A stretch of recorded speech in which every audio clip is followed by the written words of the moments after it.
Good morning, everyone. Welcome to the first Grand Rounds of 2018. Thank you, everybody, for being here. This morning, we're starting out with the first in a series of lectures that we're going to be doing, actually highlighting the history, accomplishment, and mission of the longstanding institutions in our system. So I think it'll be a great series that'll be kind of scattered out the next year, and we're beginning this morning with the VA. So our speaker this morning is Dr. Lorrie Langdale, and I think for most of you, she doesn't require a lot of introduction, but just I think as a review, she's a local girl. She's from the Seattle area, grew up here, and actually did her undergraduate and medical school at the University of Washington. Then left us for a while to do her surgical residency in Chicago, and then fellowship for critical care in San Francisco before coming back as faculty sometime in the 80s. 6 years off. She's had many accomplishments in her career over the years. She's been a leader both locally, regionally, nationally, and I know, as many of you know, as part of the Board of Governors of American College of Surgeons for many years. And has, I think, one of her more significant accomplishments is in education. She's been not only an educator, but a mentor to so many medical students and residents and faculty over the years. Has run many of the programs through the university for our medical students, for example, and with our residents. And I know for a fact has been a mentor and educator to many of the senior faculty, mid-career, and junior faculty sitting here today, as well as the residents and fellows that are currently here. So Lorrie, I thank you for being one of my personal mentors, and thank you for being here today to start off our series. Okay.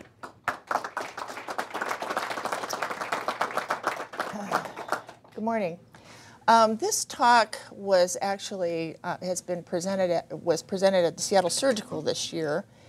It was built primarily to get our community surgeons to understand the contribution of the VA to the Seattle and Northwest community. So some of this, those of you who have worked with us at the VA may find it like, well, yeah, didn't everybody know that? But many people don't and didn't, including not only physicians in the community, but patients in general. So my goal here is to kind of tell you who we are and why we're here. So this really actually explains it. As early as George Washington, the idea that the willingness of any young person to serve our country, at least especially at times of conflict, really depends on their perception of how they're going to be treated afterwards. And this actually graces the front of the VA in Washington, D.C. as a point of what the mission of the VA is really all about. This is not, so obviously this whole idea is not a new concept. In fact, it goes back even further than that. America's commitment to her veterans was as early as the 1600s with an acknowledgement of what the local constabulary would provide in its defense of the colony at Plymouth Rock. Became a little more obvious that there were going to really need to be provisions for soldiers who fought for our early freedoms. The individual states, however, were asked to provide the medical and hospital care for their own soldiers during the Revolution. After that, we had some additional wars. 1812, slightly before that, was the establishment of the first domiciliary as a medical facility. And certainly the Civil War provided innumerable veterans, where there was a clear call at a national level for support of the injured. You can see that the accommodations were sparse. They were hard to manage. I can't imagine, my vision of what it must have been like to be a Civil War surgeon, it's almost unimaginable. And there actually was a woman surgeon at that time, Mary Walker. who is acknowledged through the Association of Women Surgeons now with a specific service award. Down here at the bottom is the, this is the first National Disabled Veteran Surgeons Home, which was a depiction of it, which was established circa the Civil War. World War II brought real emphasis to at least to the Congress that there needed to be a system for taking care of veterans, and so somewhere between around the end of World War I and into the early 20s, there was that system was put into effect. Now, all of you will wonder why American Lake is there, but I'll tell you. By 1924, the benefits were extended to include women, the National Guard, and the militia veterans. But it wasn't until 1925 when an actual section of medical research was established. Note, this is 20 years before the NIH started to think about a commitment to a system to track outcomes and to really look at how we could affect medical care through science. By 1930, the VA actually became a federal administration, and it was in 1930 that the buildings at American Lake down by Tacoma were erected and opened with a focus on TB, which was a huge problem during the 30s and 40s, and mental health, not a new process for management of veterans. This was recognized early on with the acknowledgement of shell shock after World War I. But American Lake provided a full spectrum of medical care, and the physicians lived on campus. So they lived that's where they were stationed, was on the facility grounds.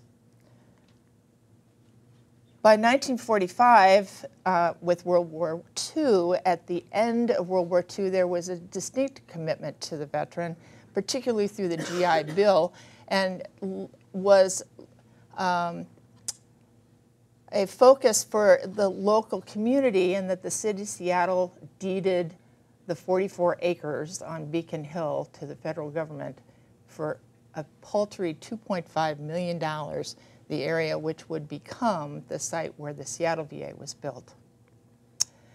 By 1946, led by Omar Bradley, there were departments of medicine and surgery established within the VA, and those departments formed formal partnerships with the academic medical centers, recognizing that many of the VAs would be affiliated with academic medical centers in order to both provide education and the best medical care perceived that could be available for the vets. It wasn't until 1948 that the University of Washington School of Medicine was established, so now we're moving toward local rather than national. And the clinical work at that time was based at Harborview. But, interestingly, medical students couldn't touch a patient at Harborview. They were told that that was for residents and resident education, and so by 1951, the new VA hospital, pictured here in 1951, was built on that Beacon Hill site, and it became the second site for graduate medical education experience for University of Washington residents. And literally the first residents in the door were from the Department of Surgery, led by Henry Harkins at that time. Harkins was based out of Harborview, but the kicker was that the medical students actually were welcome on Beacon Hill. Up above here, it kind of gives you an idea of what was considered a modern medical device at the time. My partner, Dr. Lynch, would call this a version of the rack. But the VA was there a good deal for rehabilitation, because that was a good portion of what these veterans were having to deal with. This is the memo that came from DC announcing that it was okay to admit a patient to the VA. And again, the old hospital. Now, if you for the residents, this is Building 1. This is where the old hospital was. It's where our offices are now. But that was the first step in our legacy.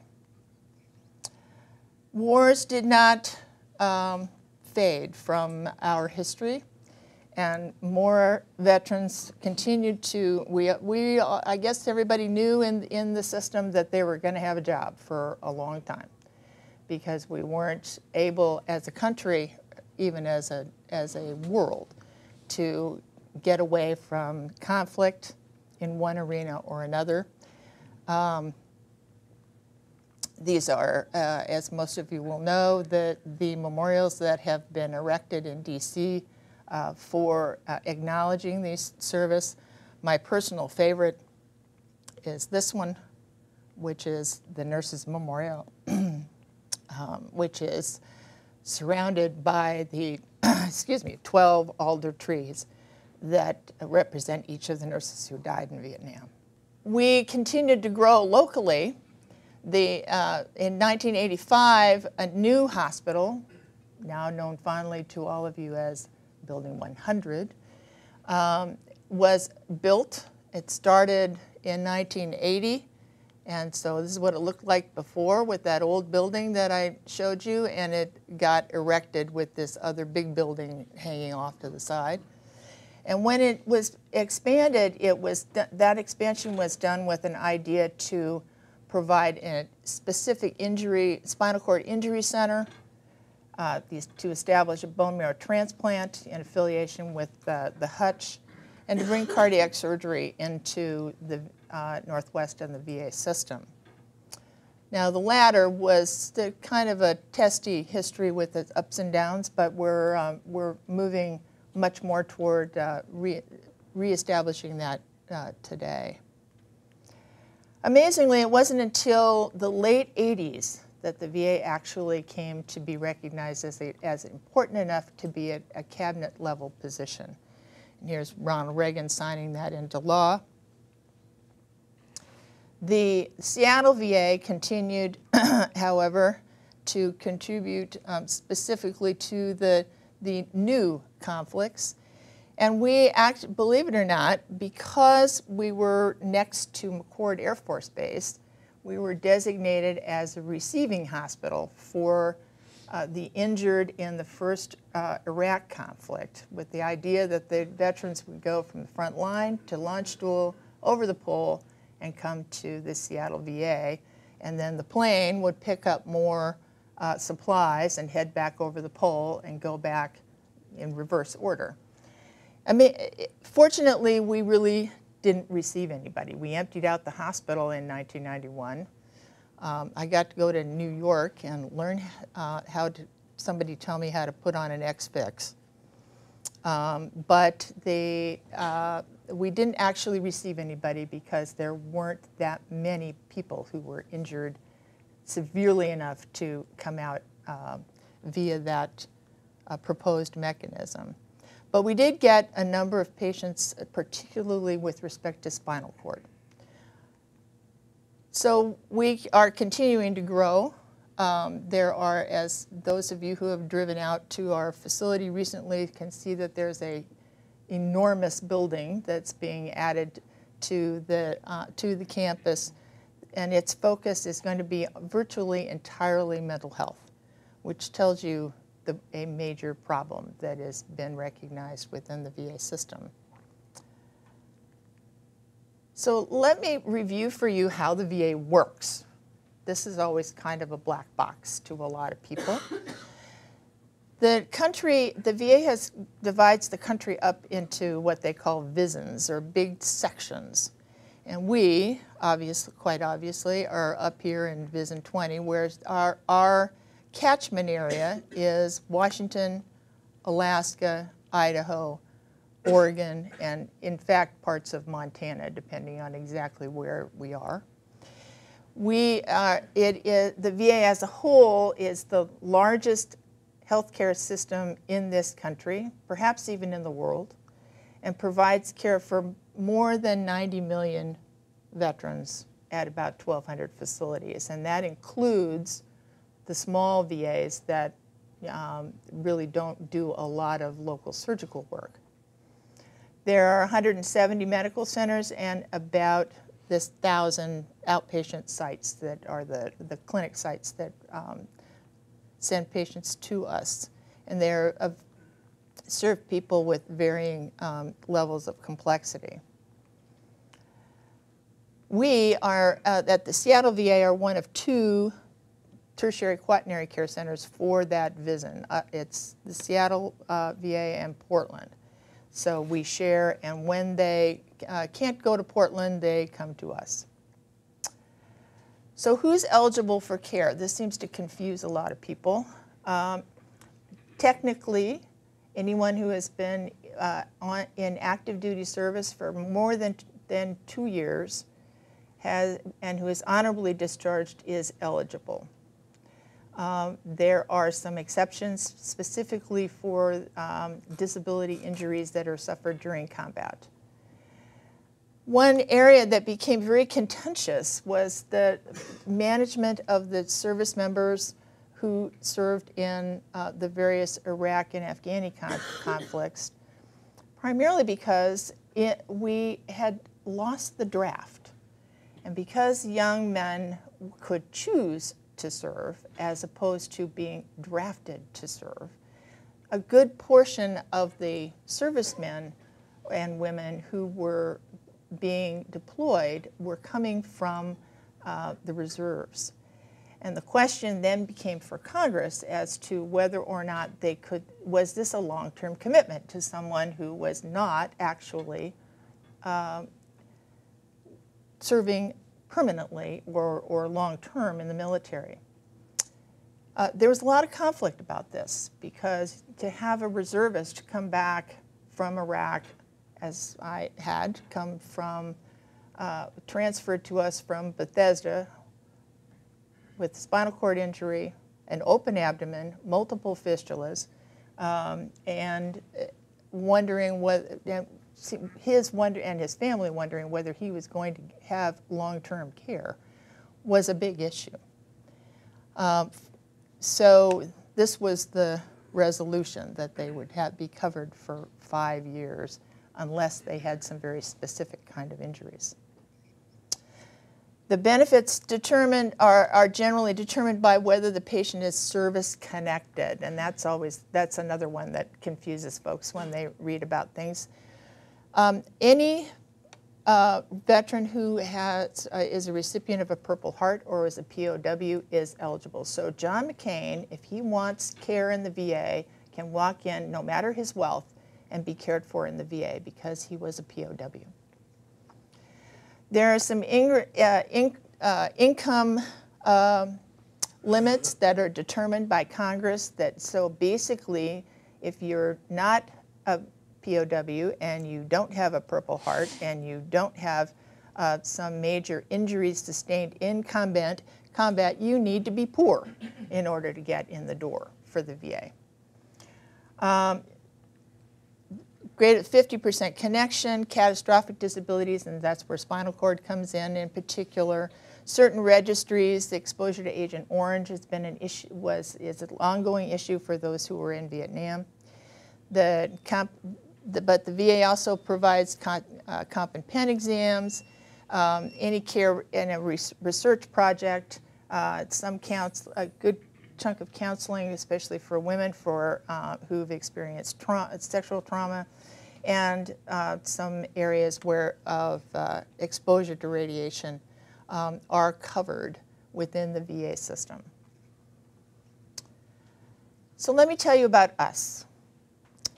As with almost every medical center, we have 3 primary missions, that of excellence in clinical care, continuing our education legacy, which started again as early as the 1950s, and contributing to science through research and outcomes. We are one of 2 tertiary centers within the VISN. The spectrum of surgery that we provide is not a surprise to any of the residents who are with us, but I will say that it is one of my pet peeves when someone says, gosh, do we do that here? We are not East Somalia. We are actually a really, really good medical center. We have bone marrow transplant, does the only high-risk bone marrow transplant for the country. There are only 2 bone marrow transplant centers in the U.S., and because of our affiliation with the Cancer Care Alliance and the Hutch, we are one. One of our more recent additions was a negotiation with the university led by Dr. Mulligan to bring lung transplant to the Pacific Northwest. Prior to that, there was 1 lung transplant center in the country, and that was in Wisconsin. And so the transplants are done, as most of you know, at the university, but they're cared for by the pulmonary folks and screened by the pulmonary folks at the VA to get in the door. Spinal cord and TBI are enough of an issue that it has been a major focus for our facility, and we are a recognized national referral center for spinal cord. Led by Peter Wu, we are a designated cancer center with a telemedicine tumor board, and Dr. Tatum is moving us toward the expansion of endovascular and potentially TAVRs through the establishment of a hybrid room soon to come in the next couple of years. Maybe sooner, I guess. Sooner. Education it has always been a focus, and you need to understand more than 75% of U.S. physicians have trained in a VA. Almost all. So it means that its contribution over the country to education and the ongoing contributions to the workforce is enormous. It sounds strange for me to perhaps say that all of us are UW faculty first. We just happen to draw our paycheck at the VA. But that's news to the patient. I can't tell you the number of times that someone has said to me, I need to go get a second opinion over at the university. I said, well, I'm sorry, but you're sort of at University South. And so we need to send you someplace else because you're going to see some of the same people if you move north. The contributions to the University of Washington are innumerable, and they're primarily in their people. As early as the 1950s, one of the deans was recruited to the dean's office by Dr. Chase.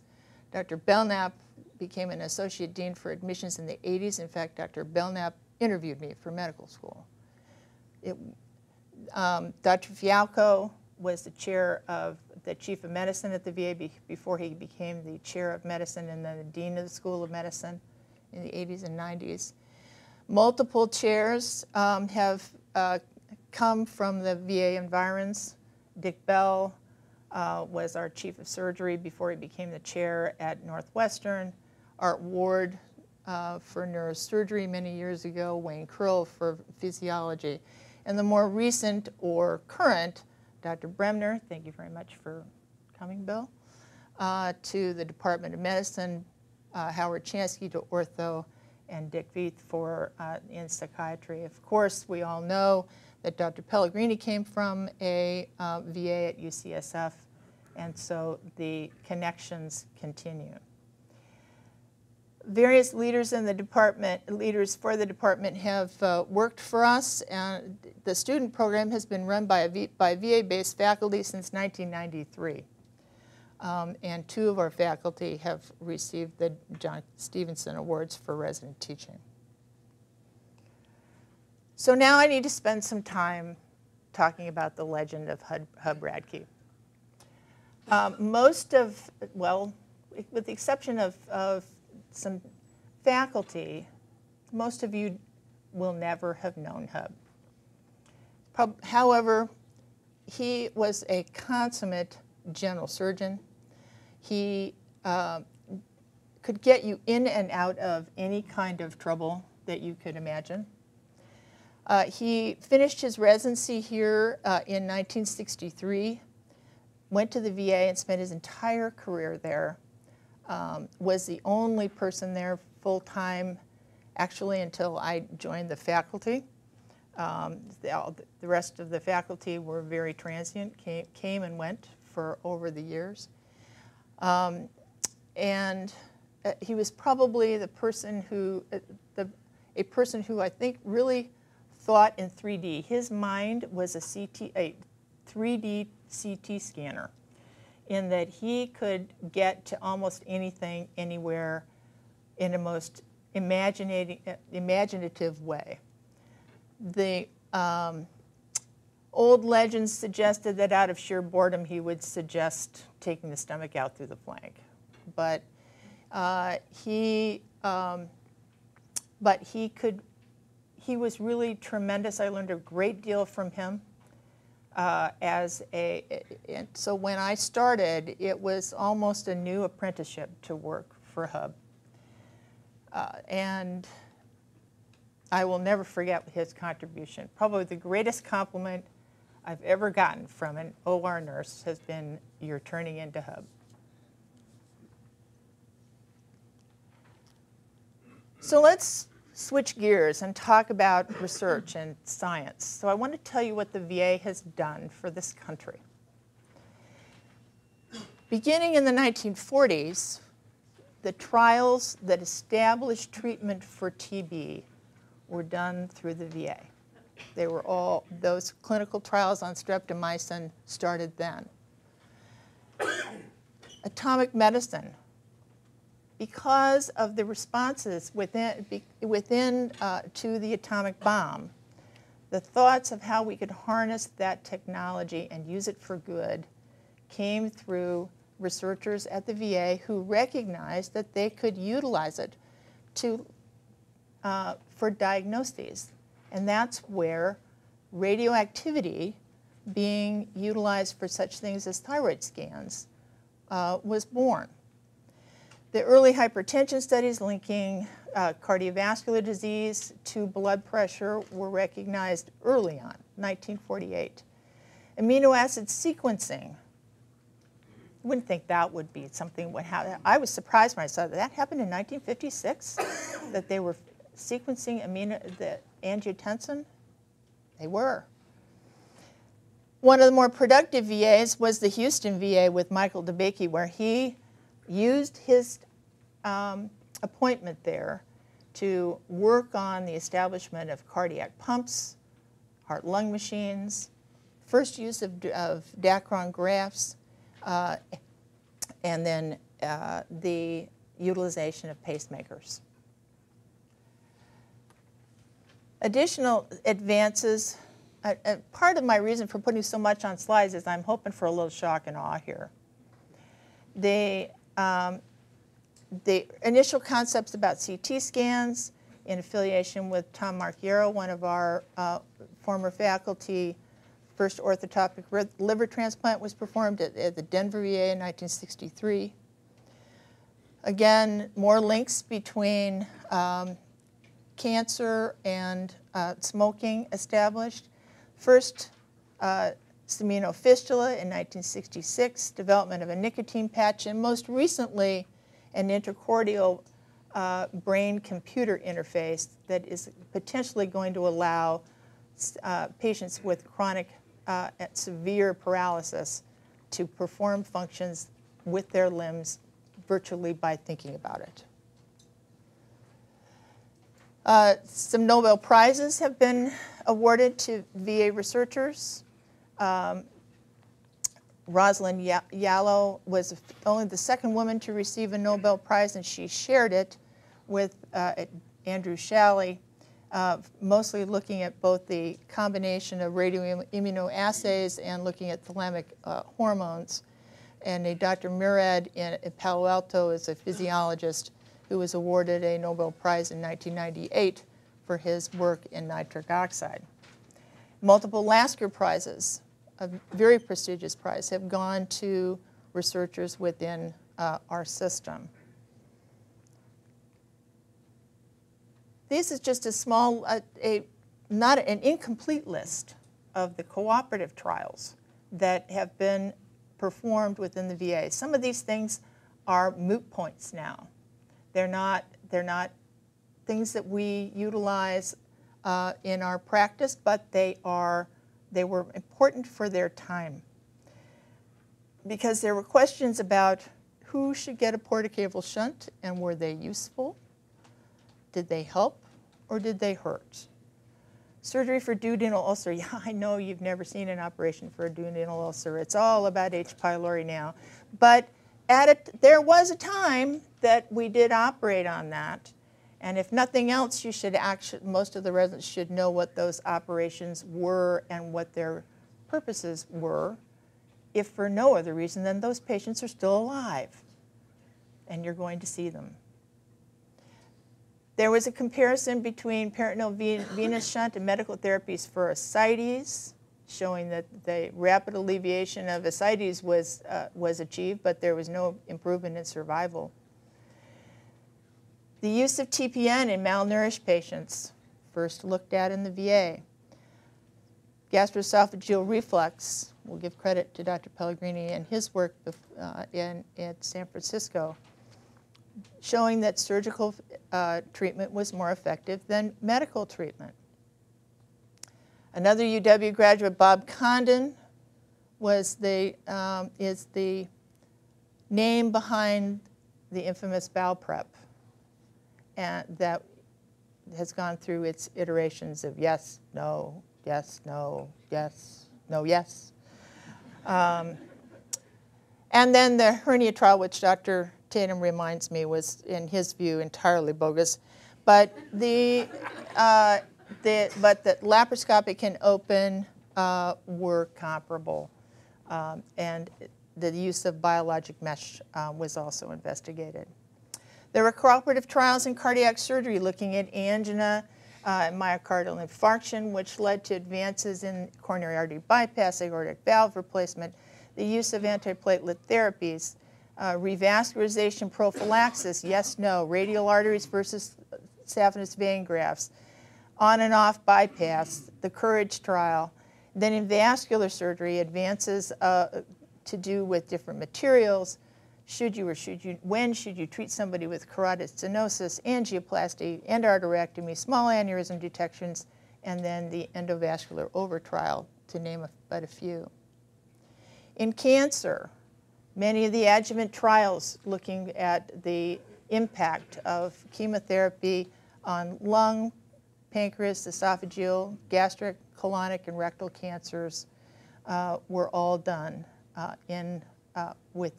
by researchers in our arena. And I think importantly, one of the biggest things that the VA has done is to publish both positive and negative results. What doesn't work is equally as important as what does work. It keeps you from having to reinvent the wheel. This one always makes everybody laugh, that colonoscopy was superior to sigmoidoscopy for cancer screening. That's a kind of, well, duh. But it was actually a question, because colonoscopy is a big deal to prep for that, and sigmoidoscopy is kind of easy. So why don't we just do something easy instead of something that's hard? Turns out hard is better. And then lap-assisted, hand assistance for laparoscopic colectomy was also studied. So that's national, but did you think about, look at this list for did you know? This is what's come out of our VA, the one in Seattle. nobody knows Dr. Huff, but he in fact was the person in Seattle who established nuclear medicine as an actual specialty. So we're back into the 1950s when that happened. Scribner, who helped develop the Scribner shunt, along with Dave Dillard, also of the UW faculty for hemodialysis. Gene Strandness' work on Dopplers and duplexes started with his funding through the VA. Ernie Burgess and the Seattle Foot was a huge advance in the treatment of patients with amputations. Chuck Pope from medicine actually did most of his early work on esophageal manometry here. Tom Martin looking at BALs in acute lung injury. That BAL you do at Harborview, that with what you measure in terms of numbers of cells and white cells and macrophages, that's all Tom Martin. Ted Kohler led the OVER trial as one of its primary investigators. Tom Hatsukami continues to work on the pathophysiology of carotid plaque. Dave Cummings in endocrinology actually is credited with discovering ghrelin. There is an active Alzheimer's center looking at the genetics behind that devastating disease. There's a diabetes center and additional centers in multiple sclerosis, epilepsy, rehab, substance abuse, Parkinson's, and mental health, all being supported by more than 150 investigators with over 600 projects. We are the second most funded VA in the country for basic and outcomes research. So turning to another area, the VA has been a big part of our road to quality improvement. We're all about outcomes nowadays. But it was in about 1985 that there was serious questions being raised as to whether patients in the VA were getting good care. Was it as good as the community? Were people actually being treated appropriately per General Washington? And so Congress in 1985 enacted a law that said that the VA had to compare itself to the community. So they did. And in 1993, this was published via Dr. Strumpel, comparing postoperative mortality as just an example between the VA and private hospitals. And amazingly, the VA was comparable to the private sector. What made that particularly, that annoyed a lot of people because that suggested that, maybe private sector could do with some improvement as well. And that led to some recognitions of the pieces about comorbidities that needed to be recognized in order to provide a comparable comparison between outcomes across systems. And Shukra Curry built that system known as NSQIP. NSQIP actually has been the legacy to American surgery when it comes to outcomes, and it was absorbed a few years ago by the ACS, so now we have to call ourselves VASQIP in order to distinguish ourselves from NSQIP, which is now part of the ACS.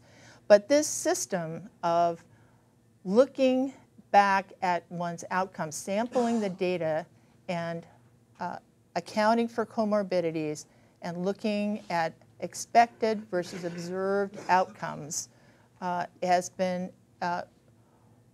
pulled into the general view of how we take patients forward and evaluate our own work. The electronic medical record has been a contribution through the VA as well. Now, many of you might say, oh my God, CPRS. I know how long it takes me to get my code and to get on and it's actually a very intuitive system. And its plus, in comparison to other medical records that are available, is that CPRS, partly because we don't bill, but the CPRS was built from the clinic in, as opposed to most electronic medical records, which are built from its most intensive area of data, the ICU, out. It's not about billing for us. It's about communication. It's about getting records that to actually affect care. So once a veteran comes, and it's national, so once a veteran comes into our clinic, if they were last seen in Florida, we can get their records electronically through that interface with relatively little effort. I always laughed when George Bush said, what we need is an electronic medical record. And I always sat there and said, it's over here. We've been doing it since 1993, sir, and you're in the 2000s, so all you got to do is look from within, and you might find it. Utilization of CPRS has allowed us to extract data for NSQIP, now VASQIP, and to screen for genetic disorders, to look for patients who have signs and symptoms of schizophrenia, very unique genetic disorders like Werner's syndrome and other rare forms of dementia. It's really a very powerful data management tool once you get into it. This is our general surgery team. Dr. Wu wasn't there for the picture, so he gets the plus Peter Wu. So these are all the things that we do. You all know about them. All led by ably by Dr. Tatum. So most of the time, I can't tell you the number of times over my career that I've been asked, why are you still there? Why do you do this? When I first started, the first question that people asked is, well, so how long are you going to stay? Because most people didn't stay in the VA, and said, why don't you go into private practice? Why don't you move to the university? Why don't you move to someplace? Why don't you move to a real hospital? So I had to ask, why academia at all? Why do that? So for me, in my career, it's been the teaching. Now the pro is an intellectual challenge. The con is, as one of a previous graduate put it, it's like being pushed out of a plane without a parachute, that you have to accept responsibility of what other people do, swallow it, and say, okay, we can fix that. There was a research opportunity, but funding competition is tough. And there's challenging caseload in an academic center that it's interesting stuff. On the other hand, you're supposed to be the expert, so that can be tough. So why the VA? The pro. For me, it has been serving a needy and very grateful population. The veterans all say thank you. Some of them are crabby. That's why they live longer. But they all are appreciative of the care that they're getting. We're relatively protected from market forces, so we're not business managers. I will say that was an active choice for me. It was I knew I was never going to have to bill, and that was really great. I'm not a business person. And these people are challenging. It's been the last bastion of true general surgery. My career, I would say my job is the best job possibly in the world, because I get to do everything I was trained to do. Some of the stuff I don't do anymore because other areas have wanted it for the education. I used to do all the chest in the Seattle VA until Dr. Wood told me I couldn't do that anymore. But that was when he came and he needed to do it for his fellows. About the only thing I never did was vascular. I have to admit that. but I can still sew a blood vessel if I need to. I get to say no. I get to be a relative purist about what I know is, what I believe is right for that patient. And there are no repercussions for that because we're a closed shop. The medicine folks have to send them to us no matter what. And so I get to be, I get to stand on principle. And we have a collegial and fairly efficient operating room. We have, as I said, a national record, electronic medical record. We've been the leaders in quality assurance. We've got to be we're a primary affiliate for the university. We've had research opportunities that have a separate funding pot from the NIH, so you sort of get to double dip in a way. And we have malpractice coverage. It's called the U.S. Treasury.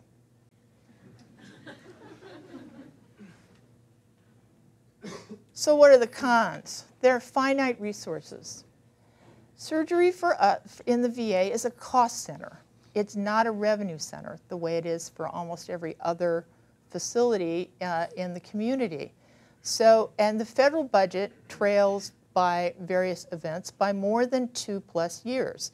Think of the number of times we've been without a federal budget for a long, long time. And our funding comes from that federal budget.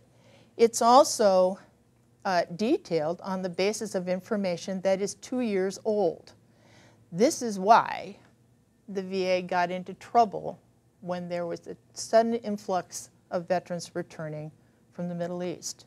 There was no preparation for these additional veterans. Our budgets were on the basis of what we had in 1988 when we started going into Iraq. And there was no recognition that that was going to be a problem of trying to do more with less. We have no means of augmenting our budget. We have a lot of unfunded mandates. Thou shalt see people in X period of time, despite the fact that they live 3 states away. The paperwork is evolving toward that of the private sector, and until recently our salaries were poor, but they're actually pretty good now. Malpractice representation is an issue. If a veteran sues, they sue the VA. They don't see themselves as suing the doctor. So I've had veterans come in who actually have an active lawsuit going toward and say, well, I want you to take care of them. Hey, you're suing me. No, I'm not. I'm suing the VA. And the representation is through the Department of Justice. So the lawyers who are defending a VA physician are the same guys who are prosecuting the drug runner across the Canadian border. They know nothing about malpractice. And I can tell you that on the one suit that I was actually had to be included in because I provided access for an orthopedist to their spine and the patient was paralyzed, the only person left standing on the chart was me. I had to spend 4 months teaching a DOJ attorney pelvic and neuroanatomy. I can't tell you how many years of life I lost in that time. And of course, there's the cafeteria. A true negative. So why do we do it? This is really why. So at this point, I need to acknowledge and thank a few people. First acknowledgement is to Dr. Walter Longo at Yale, who put together a good portion of the research information for the Association of VA Surgeons. Second is to my partners who managed to kind of keep me on the straight and narrow and occasionally support my sanity. To the residents and students who give us joy every day in the work that we do. And in particular, to the patients who give us meaning. Thank you.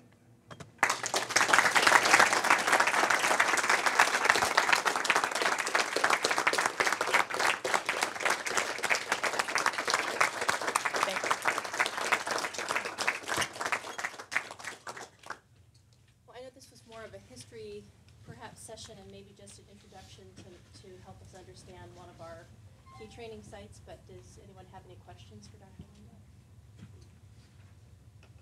Guess not. Sir. Lorrie, that's a great overview. Thank you for showing us sort of the national aspect and the Seattle aspect and all of the people in the Department of Surgery and beyond that have been important in a relationship that has a long history here. Can you give your insights of what do you see occurring kind of now, and what's your crystal ball say for the future in the relationship of VA healthcare with community healthcare? You know, there's the Veterans Choice, and how do you see that evolving in terms of opportunities, good or bad, for veterans receiving care within the veteran system or outside? Well, that's almost a political question because, unfortunately, I think the veterans have been relegated to being a political football. More than anything else, there are a lot of well-intended people who look at folks, particularly you have to travel a good distance. It seems very logical to have your care locally, if you possibly can. You have your family support, and if you can get as good care, then maybe it's to that person's advantage. And particularly for primary care, I think that's probably a very good choice. And for some surgical things, it probably is also a good choice. Things that are very short stays that allows you to go home the same day. It seems much more reasonable to have your, lap hernia so that you can just have it done as an outpatient. Seems much more logical. The downside of the choice program, at least as it has been utilized to date, has been that there's been very little, that they've not closed the loops. So that when someone gets their care in the community, it does not feed back into our system for us to even know that it occurred, let alone what happened, the op report, the path report, it takes hours of our coordinators' time to try and pull that in so that you can actually move on to the next thing. Coordination of care becomes difficult, particularly for cancer care, when something is multimodality as a general plan for that individual. There are some data actually coming out that really supports the regionalization of certain things, not only from the standpoint of just local resources to those individual hospitals, but actually to patient outcomes. There's a recent manuscript published stating or comparing patients getting percutaneous coronary angioplasties within the VA and versus the private sector, and the veterans actually do better in the VA. And part of that is because it's a system that looks at everything for that individual. It's not about piecemeal care that says, I'm going to take care of your coronary artery. It's about, it incorporates their mental health. It incorporates their other cancer care that they had, and all the other things that go into that person's life. It's very, very inclusive in terms of what's there. The veterans are struggling with the choice program because they're used to people actually doing a lot of stuff for them, which goes back on their plate to make the calls, to find the doctor, make the appointment, follow up with the what did my path show, what do you need to do next. It falls back on them, which seems like that's just kind of what we do when we're taking care of our own health care, but it's not their norm. Their norm is that somebody's going to call them to say, it's time for your colonoscopy. It's a little bit paternal, but it's something that gives them great comfort. And so I think that there's, you know, I don't know the answer to your question, Dr. Wood, because a lot of this is going to be driven by Congress trying to make points with their constituents. But the VA, the veterans are actually a very powerful lobbying tool. And I think if they really do try to completely privatize the VA, they're going to meet with some major resistance.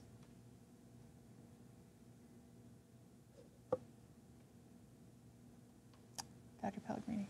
In a lighter note, on my side, I have a total disagreement with you, and it may be the evolution of time, but as somebody who worked 14 years at the UCSF, at the VA at San Francisco, I disagree vehemently with one of the statements that you made, that the food in the VA is bad.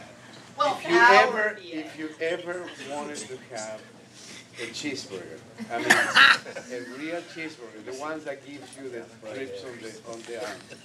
You, at least in San Francisco, you will go to the VA cafeteria. Well, sorry to say, yeah. but I just felt offended when We you used to said be able to take that when we had Burger King in our cafeteria, but we don't anymore.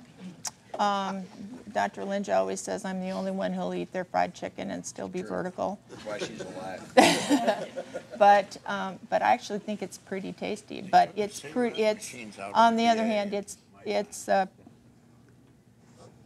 I won't say it has the variety of even the UWMC cafeteria.